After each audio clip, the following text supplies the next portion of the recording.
Hello, I'm David Gerard and this is Pivot to AI, coming to you daily. Today, let's democratize writing with AI, or democratize fraud. Anyway, Margaux Blanchard is one of our finest and most wide-ranging long-form travel journalists. Just this year, she's written about obsessive fans at Disneyland. She's covered UK health system failures. She's written up couples getting married in Minecraft even. That one got reblogs in Mashable and Fast Company. You won't find any of these stories up online right now because Margaux Blanchard appears to be a pen name for someone who thought they'd fake a career in freelance journalism with AI. Journalism's long had fakes and plagiarists who built up a career on a throne of lies until they were busted. AI lets the frauds go faster. Jacob Faridi from Dispatch got a pitch from Blanchard just a month ago at the start of August.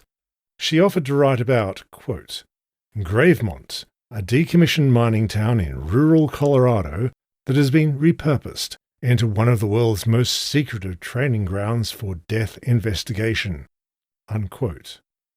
Blanchard offered to write a long-form in-depth piece about the scientists who deal with running the tests on the dead bodies.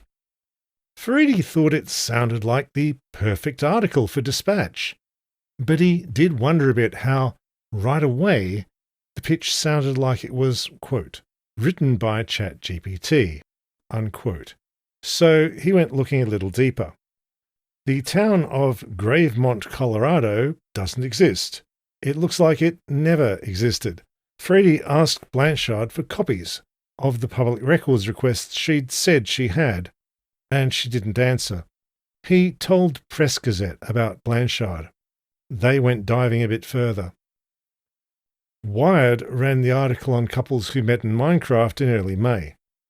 2 weeks later, Wired took that article down. The red flag for Wired was the only payment method Blanchard could use was PayPal or a paper check. The editors fact-checked the article a bit more closely, and they realised it was all just fabricated, made up. They took the story down. Press Gazette wrote up the story of Blanchard in late August, at which point everyone else who'd published her realised this was all fake, and they took their stories down too. Press Gazette heard from a pile of other editors who'd been pitched by Margaux Blanchard. One editor got a pitch from Blanchard. He wrote back asking for her plan and who her sources would be, and Blanchard wrote back, quote, parroting words and phrases the editor had just written, unquote. One editor that Blanchard pitched to, he thought she wrote like a chatbot, but she included scans of 2 scholarly articles she said she'd written. Quote, I googled the titles of both papers and found they had been authored by other people, and Margaux had simply pasted her name over their names on the front page, unquote. Any editor who takes commissions gets a flood of AI slop. Usually it's obvious. AI bros are literally able to tell good writing from bad writing, so they think obvious slop is going to be fine. But editors really can tell. Do not write like an AI slop machine, ever. Whoever was operating Margaux Blanchard seems to have realised they had to make the writing sound a bit less sloppy, though what busted Blanchard was not the writing, it was the editors doing just basic fact-checking. Sometimes a bit late, but they did it. Turns out you can't skip the fact-checking. I'm sure nobody in publishing is looking forward to the Blanchard bot trying again, because you know whoever did this, they will try again. Thanks for tuning in to Pivot to AI. If you want some non-chatbot journalism quoting a real expert, the New York Times just published a piece on our good friends at fake AI company Builder.ai, best known for its all-singing, all-dancing AGI system. That stands for A Guy Instead, and I'm in the article.